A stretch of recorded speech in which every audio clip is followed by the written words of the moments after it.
There comes a time in every soul's journey when you must confront not the world outside you, but the subtle parasites of energy within you. The attachments, thoughts, and identities that quietly drain your inner light. We often imagine our suffering as coming from others, from circumstance, from the cruelty of fate.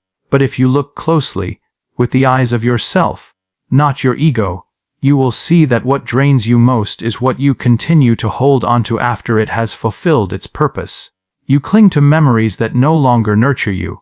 You replay conversations that were meant to end.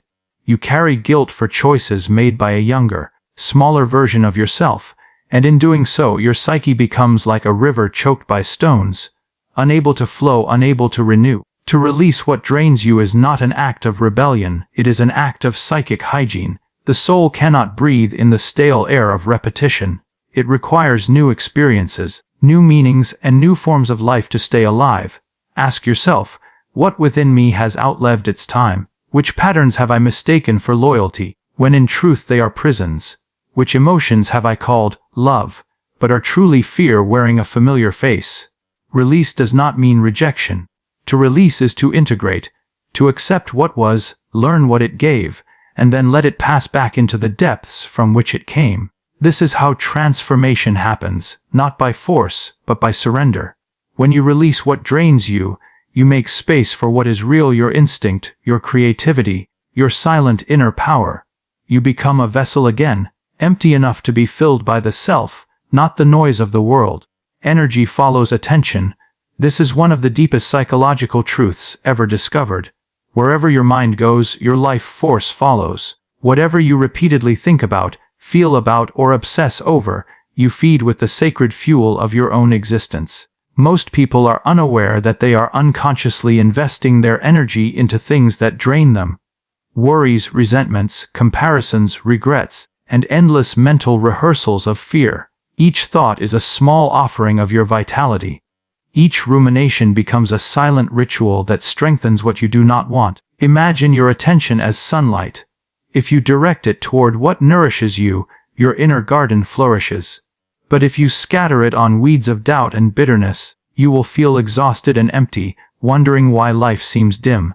The truth is, the outer world does not drain you, your focus does. When you continually attend to negativity, you give it reality. When you attend to peace, even for a moment, you awaken the divine principle that restores balance within you. This is why presence is power. To be conscious of where your attention rests is to reclaim authority over your energy. Begin noticing what you feed daily. Notice the thoughts that arise automatically, the loops that pull you back into the same emotional field. Every time you bring your awareness back to the moment, every time you choose not to feed an old pattern, you reclaim a piece of your power.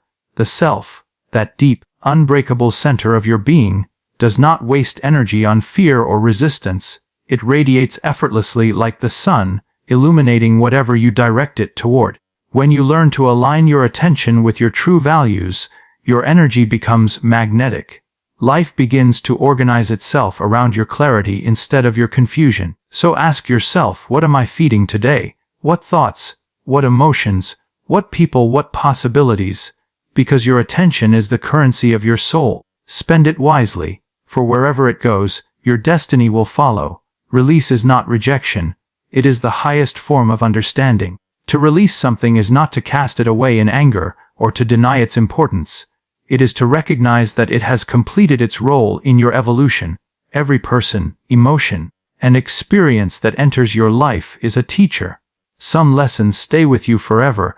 Others are meant to pass once they have revealed their truth. Holding on beyond that point is not love. It is attachment born from fear. Fear of emptiness, fear of change, fear of being without what once gave you meaning. When you release, you honor what was. You say, "Thank you for shaping me. Thank you for the lesson." You acknowledge that even pain has served its purpose. To awaken, to refine, to deepen your capacity for consciousness. Releasing does not mean forgetting or dismissing, it means allowing what once nourished you to now rest in peace. So often, we confuse letting go with losing. But in truth, you lose nothing real when you release, you only lose the illusion of control. You free the energy that was trapped in resistance. You make space for the self to breathe again. Rejection comes from ego. It says, I no longer want this because it hurts or shames me. Release comes from the soul. It says, I bless this, and I set it free, for I am no longer bound to it. When you release with awareness, you do not push away, you transform. What was once heavy becomes light. The memory no longer wounds because it has been accepted into wholeness. In this way, every ending becomes a sacred act of integration, a quiet return of energy back to its source. To release is to trust that life knows what it is doing. It is to surrender the desire to control outcomes and instead open yourself to the mystery of what comes next. It is to realize that love does not cling. It flows. True freedom is born not from holding tighter, but from opening wider. When you release, you do not reject the past, you redeem it. The psyche must flow, for the human soul, like a river, is not meant to remain still. When the inner currents of emotion, thought, and instinct are blocked, life begins to wither from within. Stagnation is not peace, it is the quiet decay of vitality. We often confuse stillness with calmness, but there is a vast difference. Stillness is alive and conscious, while stagnation is the suffocation of what seeks to move. Every experience you live through, every feeling you suppress, and every truth you deny creates a dam in the psyche. Over time, these inner blockages grow heavy. The waters of life, unable to move freely, begin to turn dark and murky. Anxiety, fatigue, and confusion arise not because life has lost its meaning, but because your energy is no longer circulating naturally. The psyche, when obstructed, begins to feed on itself, and this is the root of much of human suffering. To let the psyche flow again, one must allow what has been repressed to surface. Old wounds, forgotten dreams, unspoken desires.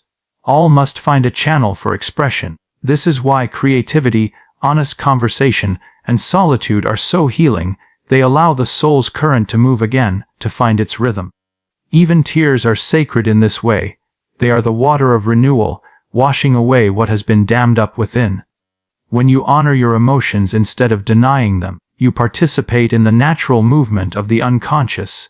You allow the deeper intelligence of life to reorganize you from within. Jung once said that what we do not bring to consciousness appears in our lives as fate.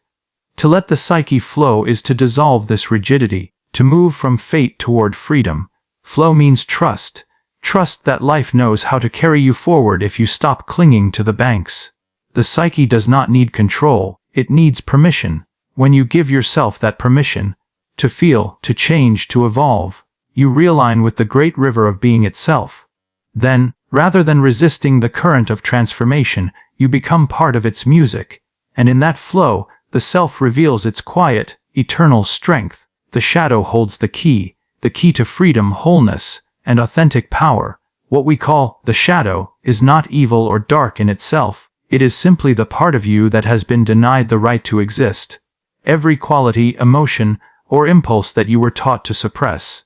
Your anger, your sensuality, your ambition, your vulnerability, has not disappeared. It has only retreated into the depths of your unconscious, waiting for your acknowledgement. Most people spend their lives running from their shadow, projecting it onto others. They see in the world what they cannot bear to see in themselves. The judgment you feel toward another person often reveals the dissound parts of your own soul. The more you resist the shadow, the more power it gains over you. It influences your choices, colors your relationships, and shapes your destiny from behind the curtain of awareness. To meet the shadow is to begin the sacred work of integration. It is not about purifying yourself, but about becoming whole. You must have the courage to turn inward and face what you have feared to feel.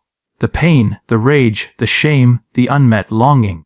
When you bring the light of consciousness to these buried places, they do not destroy you, they liberate you.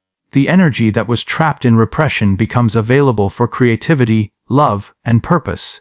The shadow does not want to harm you, it wants to be seen. It wants to be heard, accepted, and understood. The act of facing it transforms its nature. Darkness becomes wisdom. Conflict becomes strength. What was once rejected becomes the foundation of authenticity. Every fragment of your being that you reclaim adds to your wholeness. And wholeness is the true meaning of healing. Do not fear your shadow. It is the doorway to your inner kingdom.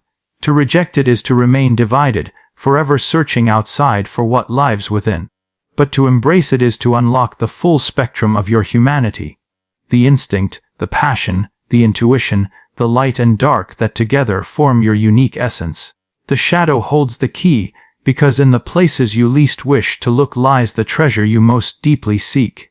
The truth of who you are, unmasked wholeness, requires space, because the self, the deepest and most authentic part of you, cannot emerge in a crowded psyche. When your inner world is filled with noise, attachments, old identities, and the endless chatter of fear and desire, there is no room for your true nature to breathe. The journey toward wholeness is not about adding more, it is about making space, space to listen, space to feel, space simply be. So much of human suffering comes from inner congestion. We cling to roles, relationships, beliefs, and memories as if they define our existence. We carry too much. The expectations of others, the unfinished emotions of the past, the compulsive need to control what is yet to come. And under the weight of it all, the quiet voice of the soul becomes buried, almost forgotten. Wholeness cannot enter such a crowded room. It waits patiently until you begin to release what no longer belongs. Space is the womb of transformation. When you let go of what drains you, when you allow silence to replace noise, the psyche begins to reorganize itself naturally. What is true rises, what is false dissolves. The unconscious brings forward new insights, new symbols, new intuitions, but only in the emptiness you create. This is why solitude feels uncomfortable to many. It mirrors back the chaos they have been avoiding. Yet solitude, when embraced consciously, becomes sacred ground. It is there that your fragments begin to find one another again. To create space is to trust that you do not need to fill every moment with doing or every silence with explanation.